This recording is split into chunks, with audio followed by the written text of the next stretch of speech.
Okay, hai, Assalamualaikum. Okay, so hari ni cikgu record untuk bahagian yang kedua. Okay, kita punya nombor indeks. Okay, so kamu boleh tengok dalam modul tu untuk muka surat muka surat 3. Okay, so untuk rumus nombor indeks. Okay, so dekat sini. Okey, ini ialah rumus bagi nombor indeks.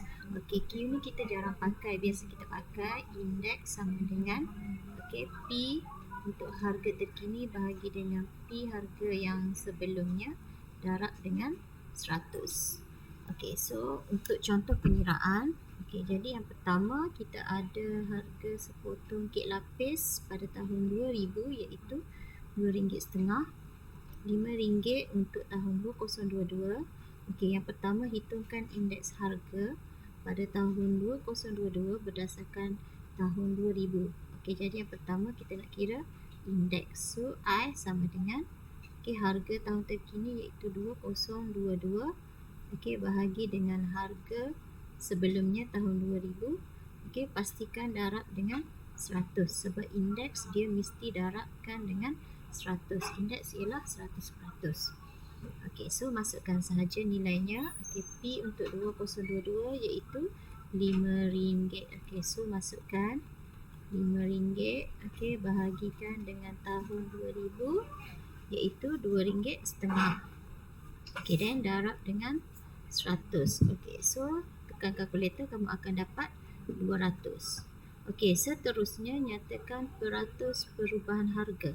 Okey, peratus perubahan harga ini berdasarkan jawapan indeks yang kamu dapat.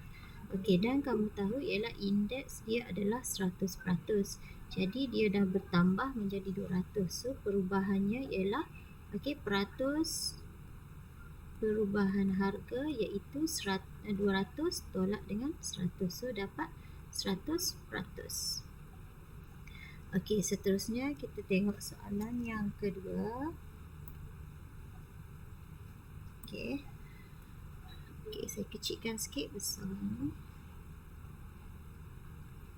Okey, soalan yang kedua, harga sebiji telur tahun 2015 ialah 20 sen. Harga tahun 2020 berasaskan indeks tahun 2020 berasaskan tahun 2015 ialah 120. Maksudnya I awak iaitu dah diberi iaitu 120. Okey, sama dengan harga tahun 2020 kepada tahun 2015. Ingat ya, tahun yang terkini di atas, tahun sebelumnya di bawah, dan darab dengan 100. Okey, so indeks kita dah ada 120. Okey, jadi 120 sama dengan harga tahun 2020 tak ada. Itu yang kita nak cari iaitu harga pada tahun 2020 kan. Okey, jadi kamu letak saja P 20. Okey, bahagi dengan harga tahun 2015 iaitu 20 sen. Okey, letak je dalam sen, tak apa. Okey, dan darab dengan 100. Okey, lepas tu masukkan dalam kalkulator. Okey, 120 darab dengan 20 sen bahagi dengan 100, kamu akan dapat 24 sen. Okey, kemudian soalan yang ketiga, harga sepinggan mi goreng tahun 2020 ialah RM4. Indeks harga mi goreng pada tahun 2020 berasaskan tahun 2010 125. Okey, dia lebih kurang macam soalan nombor 2 ni lah. Okey, cuma dia nak yang terbalik. Jadi indeksnya 125.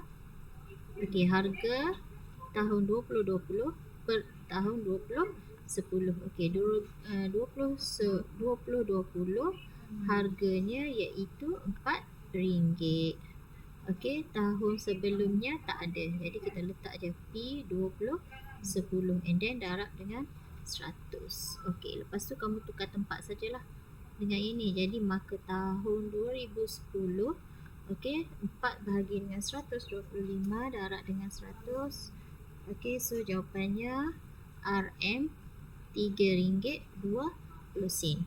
Okey, ingat ya, kalau dalam bentuk duit atau wang, pastikan dalam bentuk RM lah, and then sennya mesti cukup lah. So lepas titik dua nombor. Okey, kemudian nombor 4. Okey, nombor 4 ni pun senang je. Okey, ikut saja yang dia nak. Yang pertama, kita nak cari indeks harga beg A. Okey, so kamu rujuk sajalah kolom untuk beg A ini. Okey, then kita nak 2020 kepada tahun 2000. Maksudnya I sama dengan harga tahun 2020. So kat sini je lah. Okey, RM15. Okey, jadi 15. Okey, bahagi dengan tahun 2000 iaitu 10. So 15 bahagi 10 darab 100. Okey, tekan kalkulator dapat 150. Okey, so yang ini jangan letak RM ya. Sebab indeks dia bukan duit lah. Okey, kalau dalam harga kita letak RM. Okey, soalan B pun sama. Okey, indeks tahun 2010 kepada 2000. Jadi, okey, yang ini tengok untuk beg B. Okey, tengok kolom B lah. Okey, tahun 2010 iaitu RM45. Tahun 2000 iaitu RM50. So, darab dengan 100. Okey, tekan kalkulator dapat 90. Okey, kemudian soalan C. Okey, indeks untuk beg B juga tahun 2020 berasaskan tahun 2000. Okey, so tengok tahun 2020 iaitu RM55. Okey, bahagi dengan tahun sebelumnya tahun 2000 iaitu 50. So darab dengan 100. Okey, so sama dengan 110. And then soalan yang terakhir iaitu indeks beg B. Okey, so rujuk pada beg A. So rujuk pada beg A balik. Okey, tahun 2020 kepada 2010. So maksudnya 15 bahagi dengan 12 darab dengan 100. So dapatlah 125. Jadi kamu selalu ingat bila nak kira indeks ataupun harga tu ikutlah maklumat yang diberi. Okey, dah settle contoh ini. Okey, kemudian cikgu nak kamu selesaikan latihan 1.2 ini, pengiraan nombor indeks ini.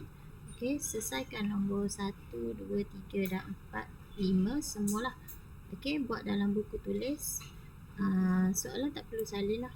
Okey, tuliskan latihan 1.2, nombornya dan jalan pengiraannya. Tulis hari, tarikh. Okey, so letaklah ini hari Rabu. Tarikh 23 hari bulan 3 2022. Okey, itu saja. Sekian. Assalamualaikum.